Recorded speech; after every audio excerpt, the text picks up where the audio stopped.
So I am constantly amazed at how life is my teacher. You know, how I learn about life sometimes through what would be seemingly the most mundane and ordinary things that happen in life. And so if you read my blog this week, you know I learned a lot about when I was taking down my Christmas decorations, right? I learned about myself and about life in that process. And so I want to share a little bit about that with you. But what I recognize is that we can really learn about life and about ourselves all the time if we're open and we're present and we're really willing to be in life, be engaged in the process of life and be present for what's going on in our lives. And I recognize this week, as I said earlier, I think I was kind of pushing through doing things and doing some things I thought I needed to do, and I wasn't focused so much on my ordination service. And it was sort of like I was discounting that. And so I had a realization of that this week, that I don't want to do that. But in that process, I recognize that I'm a lot of times not available for my life. That I kind of sleepwalk through my life. Does anybody else feel that way sometimes? I kind of sleepwalk through my life. I have my daily routine, and I get up and I meditate and I have my coffee and I go to the gym and I come home and I take a shower and I get ready and I have breakfast and I do my daily stuff, and it's like it all sometimes becomes autopilot. And I recognize this week that I don't want to live that way. I want to be present for my life. I mean, if I'm not present for my life, who the heck is going to be, right? If I'm not living it, who is?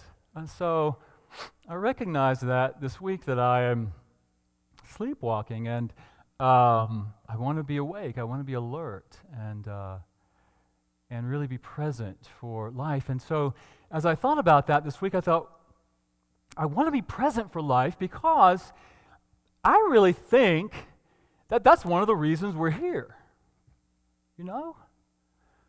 I think that I don't really know how it happens. I don't know if we're out there somewhere and we decide to come into this life experience. I know there are people who believe that, and I just don't know because I don't remember. But I think that there is some aspect of us, the soul of us, the I am of us, the truth of us, that says in some way, yes, I want to go and experience that life. I want to experience it. And so that, and this is where it gets kind of, but I think really that we are the way God experiences this dimension. Right? I mean, we are the eyes and the ears and the senses for God. I mean, how else would God experience the earth if not through us? And so I think that that's one reason that we come forward into this life experience. And even if it's not true, I think believing that and thinking that and approaching life from that perspective gives me great purpose and mission. If I'm really just in touch with the life energy that is moving as me in any moment, that's to me being in touch with that God self, right? And that God self experiencing and expressing this life, then I can delight in life itself. And then I can be in connection with that life energy that is expressing as you. And then we can have the experience of God experiencing God. Isn't that a great way to look at life? God experiencing God in and through all creation. And I think that's why we come forth. So God can experience itself. I love that idea. So God can experience itself. And so when I recognize that I'm not in touch with my life, I'm thinking, I'm missing out, right? I'm the one missing out if I'm not really present for my life. And so, as I shared in my blog this week, taking down the Christmas decorations gave me an opportunity to really be present for what was going on in me and what was going on in my life around that. Because if some of you may know this, and if you read my blog, you know this, I don't like mess. I don't like disorder. I really like things to be pretty and all neat and orderly, you know? So I don't really like things to be in disorder or be messy. And so when I look at my Christmas decorations after I get them up, and even when they were here, if you were here during Christmas, all the red and the gold and the tree and the lights and all of that was just so vibrant. And I loved looking at that. I loved participating in that. And so I was kind of sad when it was gone, you know. And then I realized when I went home, I had the Christmas tree, and I love turning the lights on, and I love being in that energy and having my coffee, sitting by the tree. And so I thought, well, I don't really want to take it down, you know. But even more than that, I recognized for me that I was dreading taking it down. Because I knew taking it down was going to create a bunch of mess. You know? It was going through my head, you know? You got to get the bins out of the garage, you got to get the Christmas tree box out of the basement, and then you have to take all the ornaments down off the tree, and where are they going to go except all over the floor? And then taking them off the tree is going to create all these little stuff on the floor that you're going to have to vacuum up. Then you got to find a place to put all the ornaments so that they don't get broken for next year. You got to put it all back in the bins, and then find a place to store it all. I'm like, whoa, this made me tired thinking about it.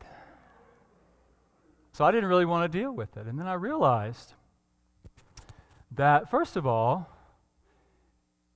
I didn't really want the decorations to stay up all year long. So I did want to change that. And so I realized that can teach me a lot about life and about my approach to life. In that I like things to be neat and orderly and tied up in a beautiful package. And I think that one reason that I like that is because in some way that makes me feel safe. I'm not vulnerable when it's all pretty. When it's all already arranged, I'm not really vulnerable. My life, I mean, not this Christmas decoration. But if I really want to be engaged in life, sometimes life is messy. And sometimes life is disorderly. It's not always tied up in a pretty package. And it's not always going to be just looking at it and being just in this place of just bliss. Because things happen in our lives that are sometimes messy. And it is an opportunity for me to remember that and to recognize that change in and of itself can be messy, can be disorderly, can be disruptive, but that our lives are always changing. Everything is evolving and transitioning all the time. We go through seasons of our lives. You know, we go through job changes, we go through relationship changes, we go through loss, we go through people in our lives who make their transition, we go through illnesses, we go through all sorts of things in our lives, and that's just a part of life. And life calls us to engage with it. If not, we are missing the experience of God, experiencing God. To be present with what is happening in the moment. Even if we are anxious about it, even if we're worried, even if we're fearful, even being connected to our fear and our anxiety and our worry is connecting with life. And I think life calls us to that. I didn't ask for permission, but I was talking at Ken. We were talking on the phone on Friday afternoon. He was sharing with me that his girlfriend, Lisa, was in the hospital. I don't know if girlfriend is the right term. Maybe it's significant other, spouse. I'm not sure how they refer to each other, but she's in the hospital experiencing some disorientation, some spells where she was disoriented, not able to speak well or not able to speak at all at times, and he was just being with that. And I was so impressed by what he shared with me is that he was just willing, and they both were just, even in that, being willing to be with. Be with what's happening in the moment. And other people coming in and getting all into the drama of what if. What if? And trying to fix it and trying to massage it and trying to somehow make it pretty, right? Somehow fix it all and make it pretty. And I think that's what we do sometimes out of our own pain, out of our own distress. We try to fix it for other people. And really when we try to fix it for other people, yes, we want to comfort people, we want to be there for people, but when we try to fix it for people, we deprive them of their experience. And I know it's tough for us to be with each other sometimes in pain and fear and those places, but I think it's the best way we can support others is to just be with and to encourage them to just be with. It's life. Showing up. And I was there, Trish and I went to see Lorraine last week after service, and Bill was there, sitting there holding her hand. Just being with life, being with what was happening in the moment. Not trying to make it different, not trying to fix it, but just being with. And I think that's sometimes our challenge. I know it's my challenge sometimes to just be with. And to understand that we're always transitioning, we're always moving, we're always changing. That's just life. That's pretty heavy for a Christmas tree story, isn't it? So, get back to the Christmas tree story.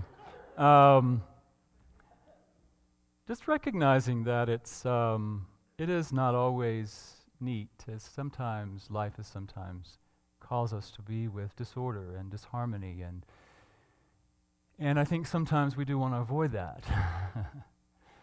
I think sometimes, I'm going to say this, and I want to just say it because I think sometimes in New Thought and in Unity that we try to avoid those things. We try to avoid the negative, or what we consider to be the negative. We try to just put on our rose-colored glasses and just see what we think of as the positive. But Shakespeare said nothing is good nor bad, but thinking makes it so. So is it good? Is it bad? I think it's just our willingness, and I think that's part of our spiritual journey. That's part of our spiritual journey, to be with,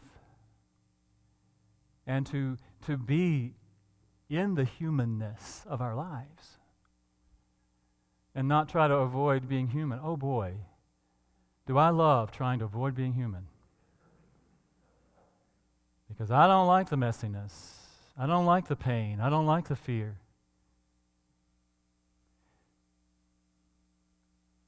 But I want to be present for that life. The life of God that is moving in me as me. And I want to be present for that life of God that is moving in you as you. And through all creation. Through all life.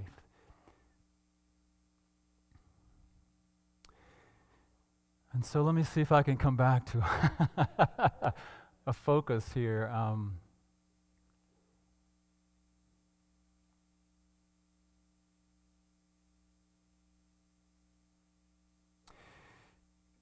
I don't really know what I had planned to say today. I can't remember. But I'm enjoying being with the life that is moving right now and being open to that, being present for that.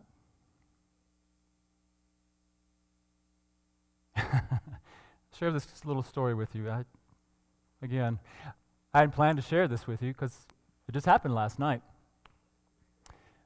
But I did some of my best work in the bathtub.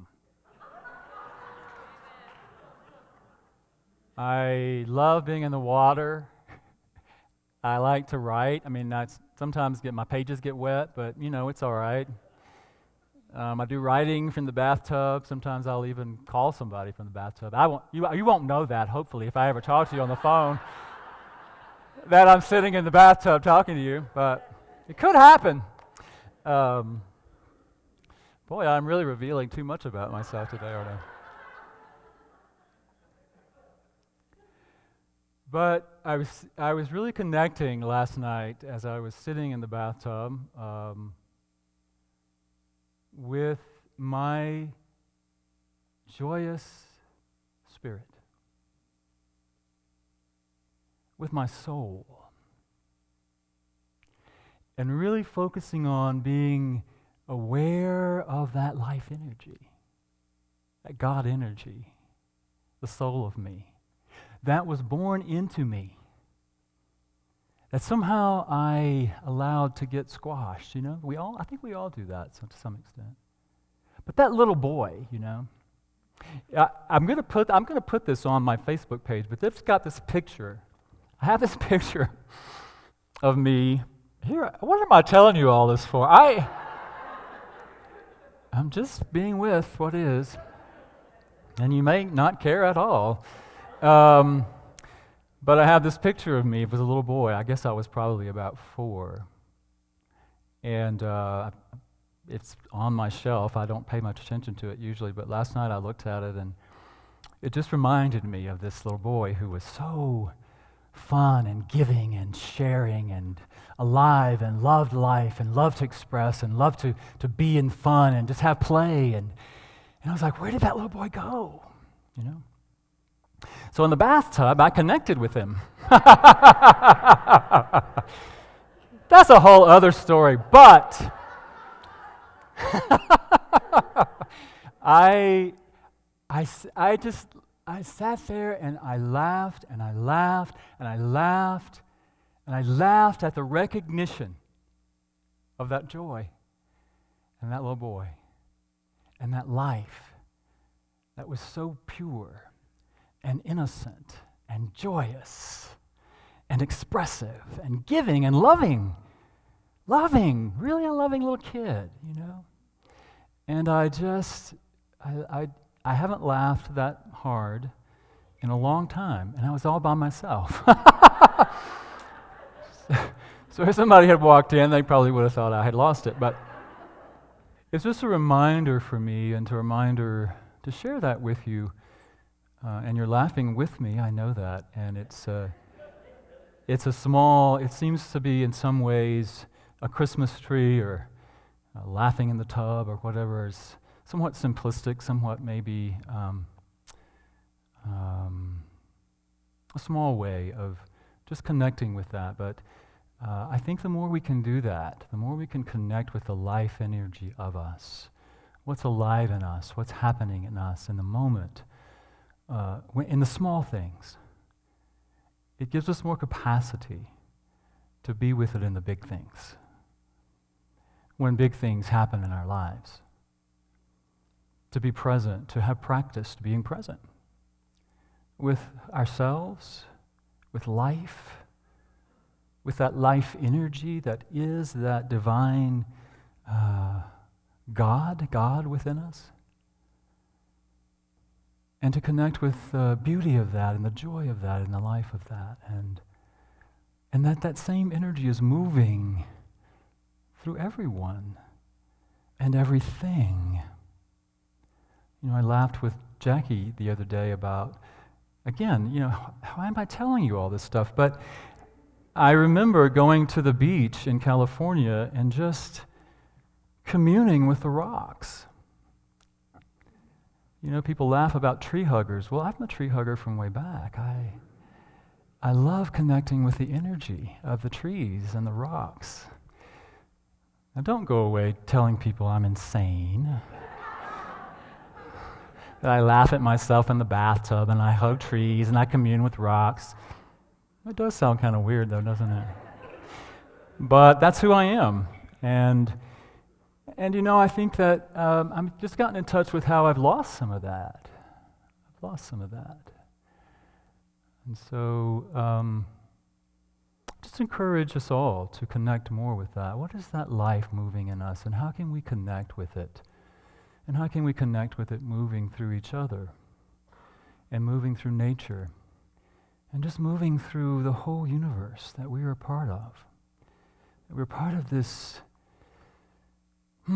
creative life force energy that is pulsing through all creation.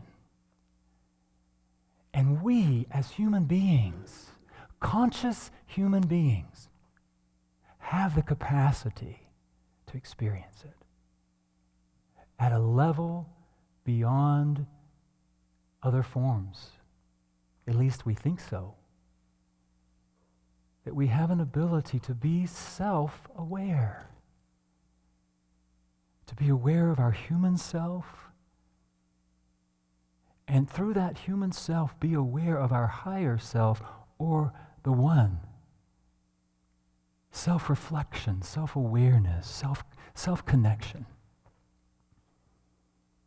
Again, it's God becoming consciously aware of itself. God becoming consciously aware of the God moving in and through all life. And so I say all of that just to say, be awake. Stay awake. Don't fall back to sleep. As Jesus said, be ready. Be ready and be prepared for life itself. Because in the very tiniest thing like undecorating a Christmas tree, you can experience God. And you can experience yourself as God showing up and God being aware of itself. And so I invite us then to just be with that this week a little bit. Just the consciousness of I am God becoming consciously aware of God through every experience. And see if that shapes or changes your perspective and being engaged with your life. Okay, I've said enough.